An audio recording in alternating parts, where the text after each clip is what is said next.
gonna apologize in advance because, of course, when I go to tape or film, freaking lawn guy shows up across the street. But I really don't want to film this one in the house, so gonna have to deal with the lawnmower noise in the background.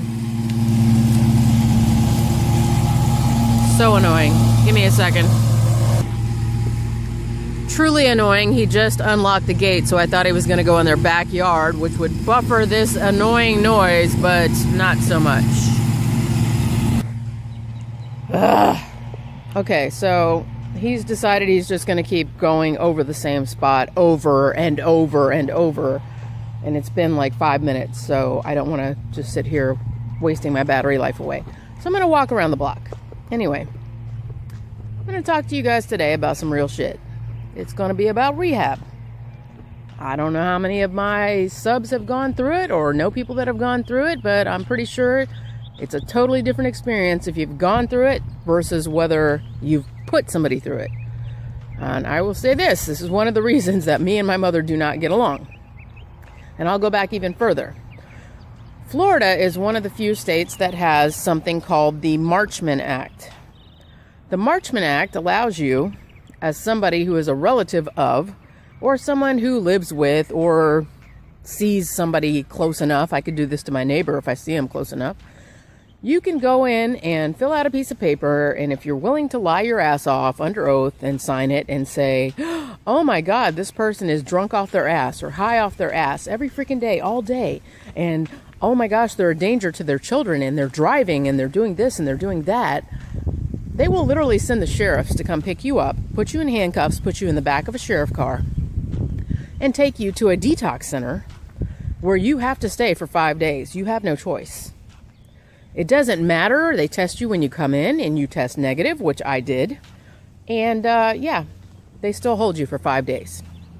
It says 3 to 5, but I assure you it'll be 5 if you're in Florida. So, yeah. This is what was done to me by little baby daddy. And I will tell you why. Because he knew that I was about to divorce him. And he was abusive physically, emotionally, and financially. All those things that you can say. Because I had to beg for money to buy diapers and formula. I mean, who makes the mother of their child and their wife tell them that they need money because he kept it in a separate bank account to be able to buy diapers for your kid? You know? You're living together, like in the same house, still married. So, yeah, that's financial abuse for those of you that don't know. Emotionally, he was just hateful, spiteful, nasty. And physically, he actually knocked Chase out of my arms, trying to hit me and attack me and drag me off the bed one day when Chase was about 6 weeks old. And this girl doesn't go down without fighting, so trust me, I was kicking the hell out of him.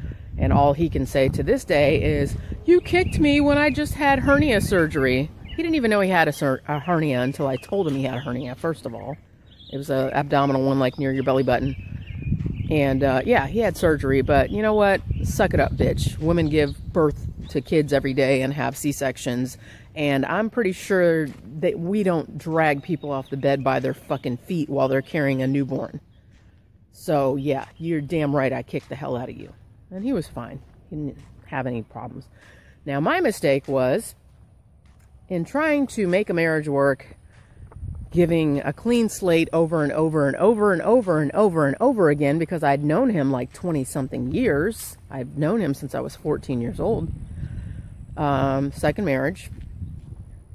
And, yeah, I was trying to make everything work out. So, my fault that I saw the better in people and tried to give them the benefit of the doubt. Maybe he had a bad day at work. Maybe he just needs to get it together. You know, we had a big talk after this, and this was about 2 years into the marriage.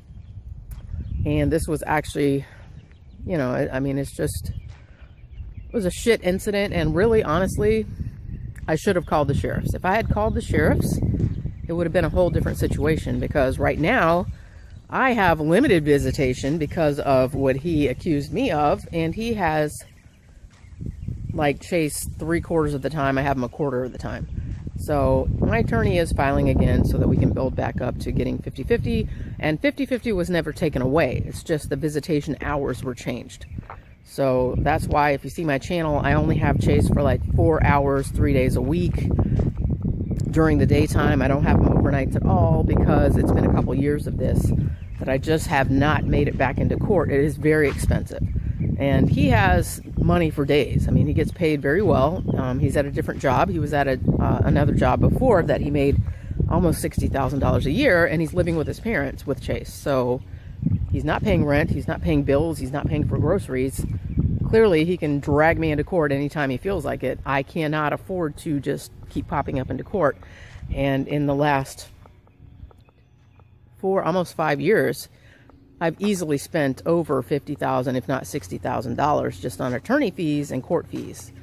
And he knows this. So it's becoming a money thing where, I mean, he works so much, he's not even home. Chase is with his parents. And any of you that watch my channel, I don't know the ages of my subs.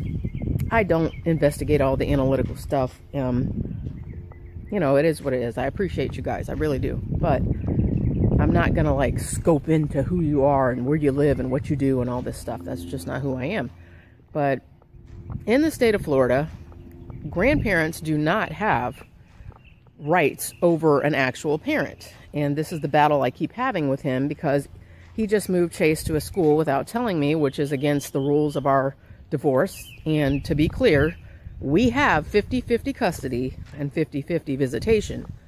Mine has just been limited because of what he did with the Marchman Act, which I'll get to in a minute.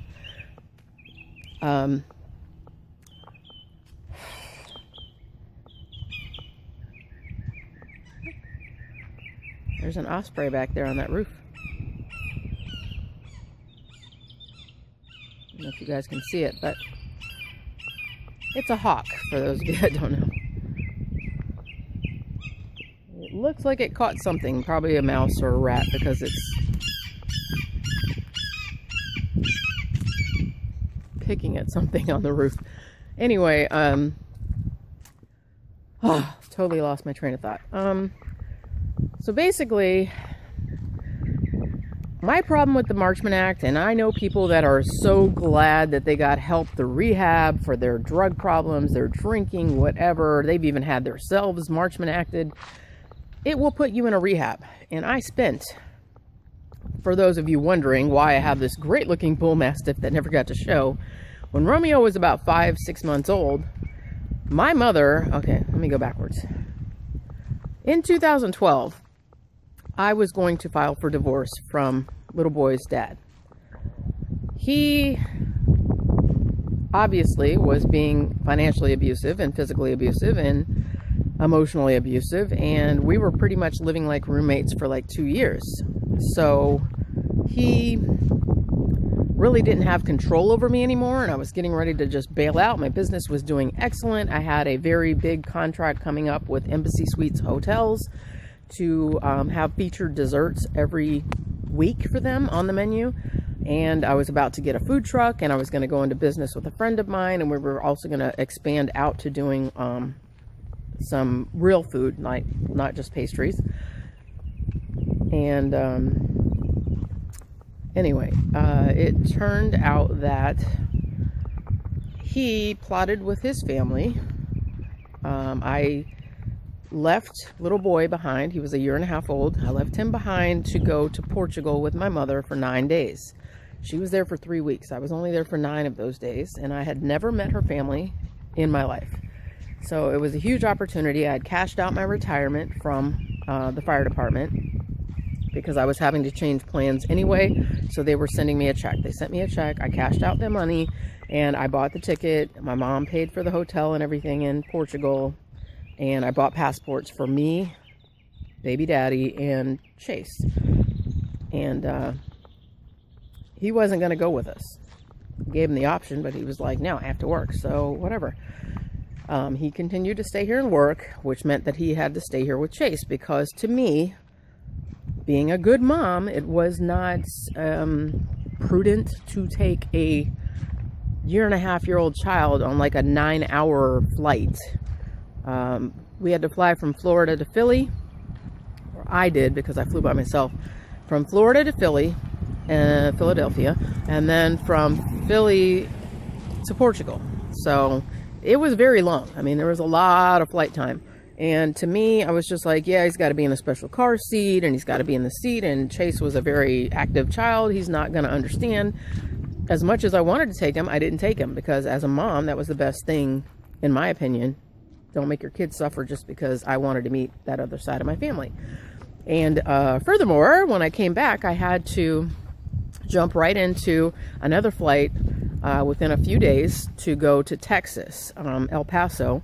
I was going to watch my oldest son graduate from the military, from his military training, so basic training. So I came back, and again, I could have taken Chase with me. That's a much shorter flight, but again, why disrupt his schedule? And, you know, just to go for 2 days over to Texas when I'm just, you know, going to the graduation and coming back. So I didn't take him, even though I had the passport and I had everything done that I could have taken him. In my opinion, you know, I'm being a good mom. There's no reason for me to make my kids suffer through that when he didn't have to because his dad was here. So while I was gone, apparently baby daddy, which I shall name Chris because that's his name. I don't care. It is what it is. It's public record, not like anybody can't find it.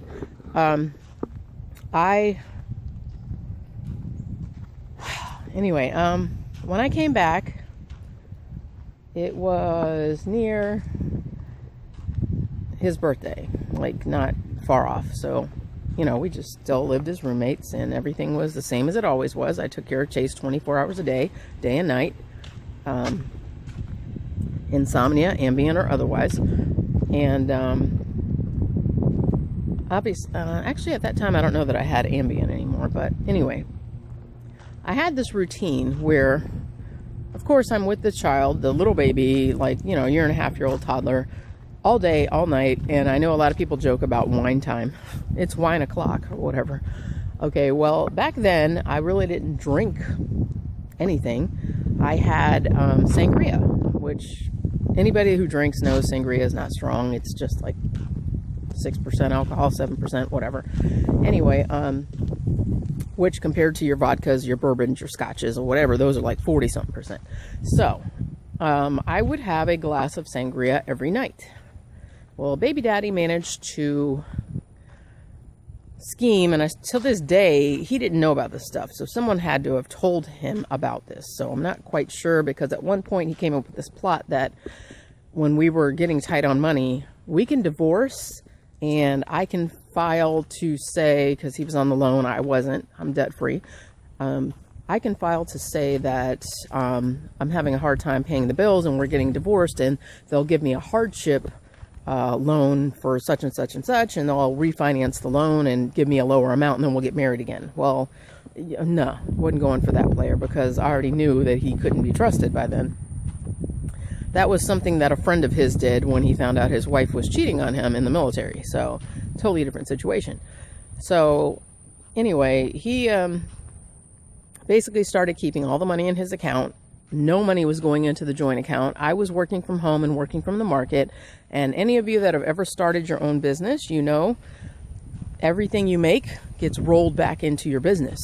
So I didn't have like loose money to spend, because every week and I was spending at the market Friday, Saturday, Sunday. I was baking like 14 hours a day, packaging, labeling, all that stuff. So it's not like I had any money that I could just say, oh, I got money in my account. There was never money in my account per se, because it was the joint account, and he quit putting money in there a long time ago. So basically, when I went to my son's graduation and came back, then we had his birthday and his father's birthday are just literally a week apart in August. We did both birthday parties. I had a killer migraine. I was sick as a dog. My blood pressure was high, and like within a day after his father's birthday, let me see, his father's is first, and then, no, after his birthday. So he let me go all the way through his birthday, and our anniversary for our wedding was the day before Chris's birthday. So he even put a huge bag with all these candies and gifts and stuff. I mean huge, like a 3-foot tall bag, in my closet, because we had 2 different closets in that house, with all this stuff in there for me. And I was like, why are you giving me a gift when clearly we had already agreed we were divorcing the year before? And that was because he had decided he was going to call me all kinds of lovely names one day in front of my children, my older children. I was a slut, I was a whore, I was cheating, and all of that was because my oldest son had forgotten his game. Sorry, the truck. My oldest son had forgotten his PlayStation here at the house, and I was going to drive it into Tampa, which is about 35 minutes from where we are. He swore up and down I must be cheating because it was 7:30 at night. This is the time of year it gets dark, and I didn't want to take Chase with me. I said, well, now that you're home, because he just came home, I said, I'm going to go take the game system to my oldest son, whose name is Shay. And he, of course, swore up and down, you're going to meet somebody, you're going to go cheat, you're a slut, you're a whore, da da da da da. And it became a huge screaming, yelling match. So I basically told him, get Chase, get in the car, let's go. All of us, right now, because you think I'm going somewhere else, let's go. You'll see where I'm going. I'm going to his other grandparents' house, which was from my first marriage, the grandparents that raised my older two children, or not raised, but, you know, that my older two children were raised with. So anyway, he refused to do it, and because he called me all those names, I told him, you owe me an apology. He refused to apologize. I even sent him pictures as I drove. Got there, dropped off the game station, sent him all the pictures and the video, and came right back. All of that within an hour and a half, and it's a freaking long guy. Now he's on the other side. He has multiple yards. So I was not amused in any way, shape, or form, and I basically told him, you owe me an apology, and he refused to apologize. So I took my wedding ring and my engagement ring off, and I put them in a drawer, and I said, until you apologize, my rings are off. And not that I was going to cheat or anything, but it was more just a symbolism of this marriage is done. And so he refused to say 2 words, I'm sorry, for well over 6 to 9 months. So by the time I went to Portugal and then off to Texas, it had been almost a year of me not wearing my rings and him refusing to apologize. And it was very clear that we were getting divorced, but me looking out for his best interest, I said the market was down. He was the only one on the loan. It didn't affect my credit in any way, shape, or form. And I said, hey, let's wait until the market comes back up, and that way you can sell the house and actually make a profit and not lose money. My hair is a mess right now. But anyway, he was okay with that for the most part, and we just lived like roommates. I still made dinner, I still did laundry, I still did everything I was supposed to do.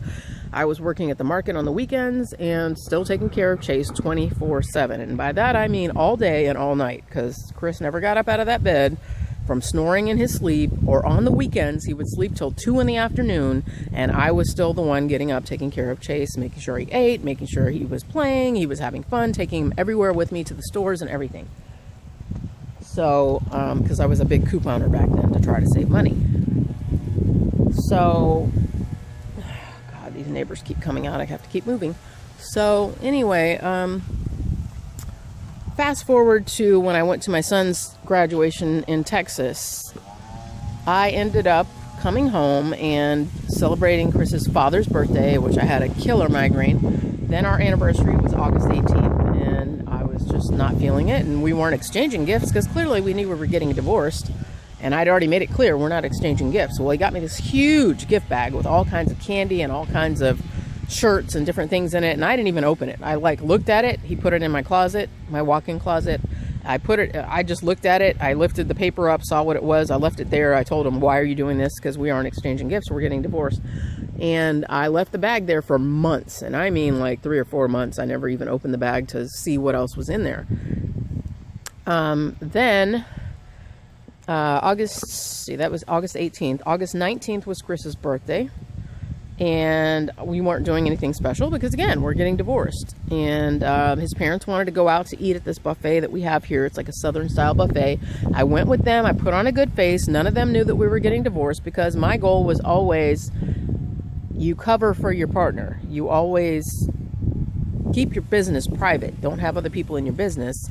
So they had no clue about their son and how abusive he was and how, nasty he was and all the things that were going on. Even about the night that he knocked Chase out of my arms, they didn't know about that because I threatened to call the police, but I told him, I said, you better call your father and come tell him to pick you up, or I'm calling the sheriff. So he called his father. His father came and picked him up and drove off. So his father knew something went on, but his family wanted to act like real stupid, like, oh no, we didn't see anything, we don't know anything, we didn't hear anything. And they still do that to this day. So anyway, right after Chris's birthday, his birthday was August 19th. August 23rd of 2012. I am sitting at home, and my routine had been that I would pour a glass of sangria and wait until he got home. Like, this is evening time, like 7 o'clock at night. And wait until he got home, and then I would have my glass of sangria, which truly did not even make me buzzed or tipsy. And it was just my relaxation time after dealing with Chase, you know, all night and all day. It was just a routine I got into. Well, he used that against me on the Florida Marchman Act, which other states do have it. There's only a few states that still have it. Most states have gotten rid of it. And next thing I know, a sheriff shows up at my door. He comes up the stairs, and Chris was acting really weird. He was like zipping around the bedroom and going back and forth, and Chase was drinking a bottle that had like formula and some extra booster calories in it because he really is all muscle. He had no fat on him. He's still that way. So we were trying to put a little extra weight on him, and he was laying on a beanbag. And then when Chris kept getting up to go look towards the front door, down the stairs towards the front door, Chase kept jumping up. And sorry, I got to check my battery here. Okay. Chase kept jumping up, and it was like, what are you doing? Why are you acting weird? And he was just sitting on the edge of his chair. He was pacing back and forth. Chris just was not acting normal. So all of a sudden the doorbell rings, or actually his phone rings, and he says, oh, yes, yes, yes, yes, sir, yes, sir, yes, sir. Okay, yes, sir. And I'm thinking, who the hell is he talking to? Because the only person he said yes, sir to was his father. And it still didn't sound right. So I'm looking at him, and I was actually crocheting at the time. I was making some hats, and he just was acting weird. So next thing I know, the doorbell rings, and Chris runs down the stairs, and Chase runs behind him, but we had a gate at the top of the stairs, so he couldn't go down, and he's yelling for Chris. And I went to go get Chase because I really needed him to finish that bottle of the extra supplements that he was supposed to have per the pediatrician to gain weight. So I went right outside the bedroom door to get Chase and say, come back and finish your bottle. I mean, yeah, it was in a bottle, but it's one of those that like sippy cup kind of things, not really a bottle. And I went to get him, and as soon as I walked out of the bedroom, I see a sheriff walking up the stairs. And I'm thinking, what is going on? Because clearly we had never had sheriffs at our house before, even when Chris had dragged me off the bed that day that I should have called the sheriffs. And to this day, I regret that I gave him a pass on that. So the sheriff asks me, are you Jennifer so-and-so? And I'm like, yes. And he's like, and mind you, I had no criminal history, no problems whatsoever. And so he basically said, I have a warrant for your arrest. And I'm like, or not a warrant for your arrest, but you have to come with me because I have an order signed by a judge. And I'm like, what are you talking about?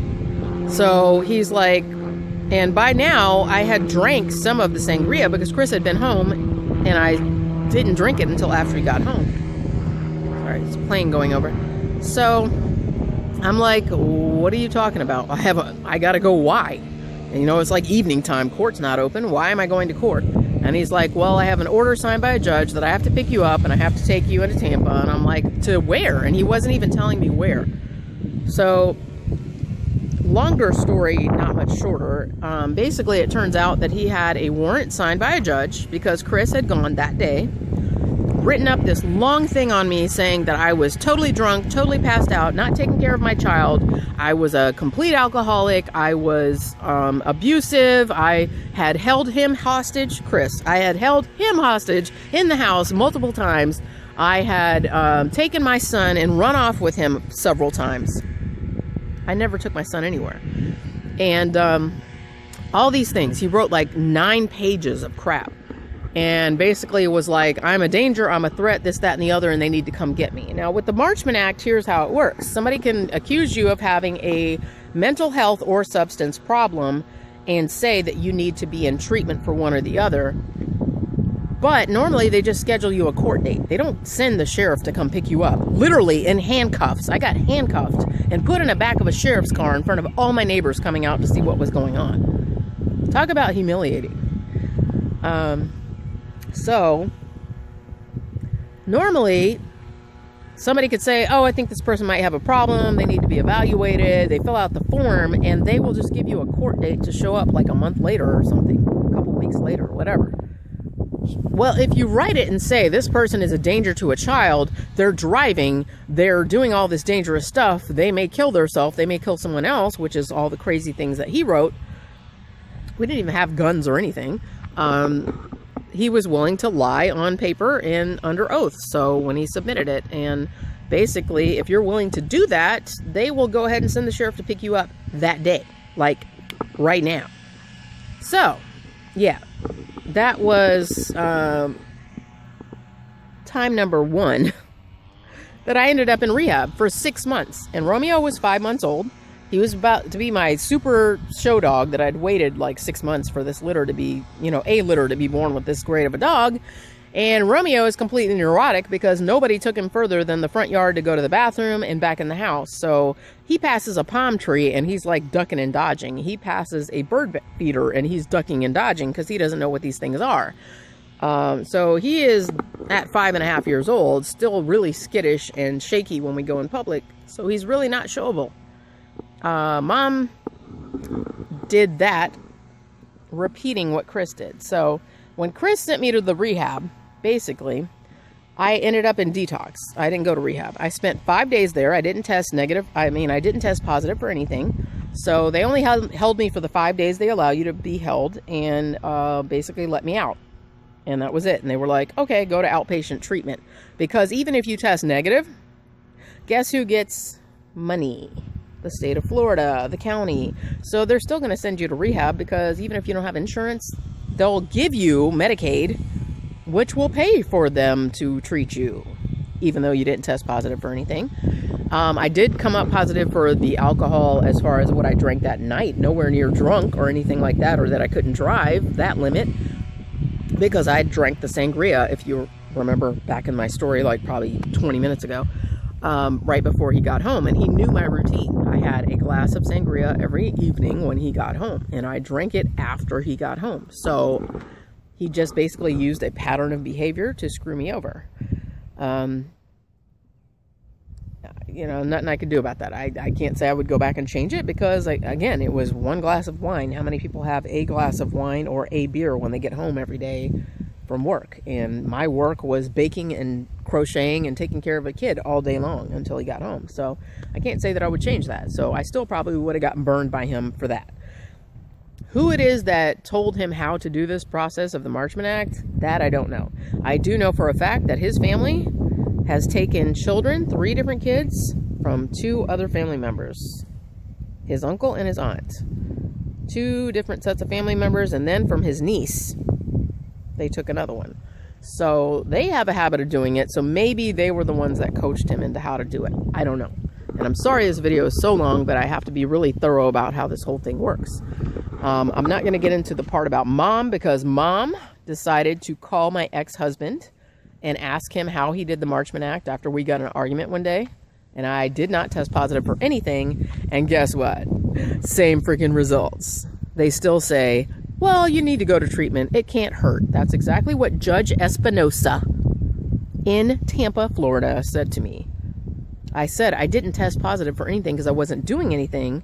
Me and her just don't get along. And he said, well, it won't hurt. Well, it won't hurt means that I spent 6 months in inpatient rehab. Inpatient. You live there with a bunch of prostitutes, drug dealers, HIV positive people, which I have no problem with any of these people. I'm just telling you what I had to live with. People who have TB, they did not separate us. We all lived in the same area. People were shaving and cutting themselves, and we had to clean all of our area. I lived with 88 women. I was the stellar pupil of the whole place. They gave me, the supervisor of the rehab gave me the keys to every person's locker, and everybody who came in that was new, I had the keys to hand out to them. I made the board out for all the appointments. I wrote in the book that nobody is supposed to write in if you're not employed by this facility. I'm just going to say, I didn't do anything wrong, and I still couldn't leave. Technically, with the Marchman Act, you should be able to leave after 3 months, but that particular rehab gets paid $5,000 a month for every month that they keep you. Do the math. Why keep somebody for $15,000 if you can keep them for $30,000? So I was told specifically by my counselor, yes, it's about the money. My lawyer subpoenaed her to go to court, and Judge Espinosa refused to let my attorney question them, the director of the facility and my counselor, to make them say, my client has done nothing wrong. Why are you not letting her out after 3 months? Why are you keeping her for 6? So that they would have to, if they were honest, testify that, yes, it's about the money. And Judge Espinosa, who also works for the county, and the sheriffs work for the county, and the rehab gets paid by the county, he basically said, no, we're not doing that. And he refused to let my attorney question them. So it was the biggest scam bullshit. But in the end, to wrap this up, I lost my business. I lost my license. I lost my car. My ex-husband cleared out our bank account. He raided the house and took everything that he wanted to take from his incident. This is in 2012. Mom did this again like a couple years later by calling him and finding out how he did it, because we had an argument one day and she thought it would be a good idea that I'm going to teach her. And she accused me of drinking, and yeah, I tested negative for everything. But guess what? It doesn't matter.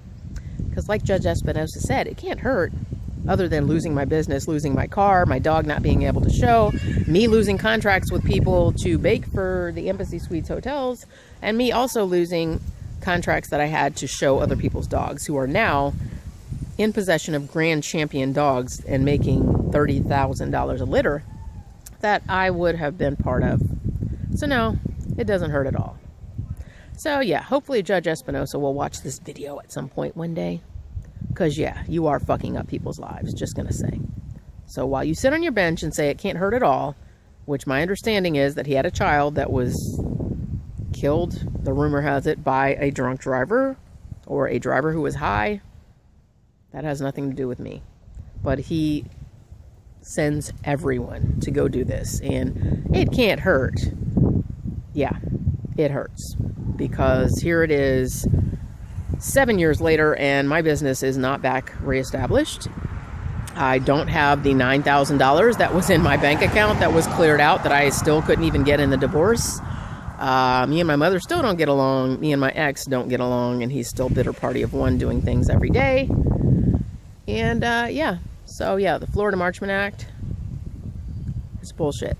They need to get rid of it. I'm sorry. There's plenty of ways to get people into treatment without forcing them to be in handcuffs and humiliate them and make them go somewhere that they don't need to be. Because the fact of the matter is, even if I had a problem, which I didn't, you can't make somebody change if they're not ready to change. And that has to do with anything, even their hair color. If somebody doesn't want to change their hair color, can't make them change their hair color. They're going to do what they want to do. Let people live their lives and stop trying to control other people. I have another video that says, stay in your own lane. Every possible truck is going to come down the street. Stay in your own lane, mind your own bubble. And that's exactly what people need to do. Everyone on this freaking planet. And guess what? There would be no war. There would be no problems. Because you leave people the hell alone and let them do what they need to do. What the hell is going on here? Like, why is everybody honking horns? Anyway, I'm going to go because this video is hella long. It is like almost 35 minutes long. Don't forget to like, subscribe, click that notification bell. Sorry about the really like somber and just depressing subject, but I did want to make a video on this at some point, so it's out there now. And I will see you guys on the next video. Bye.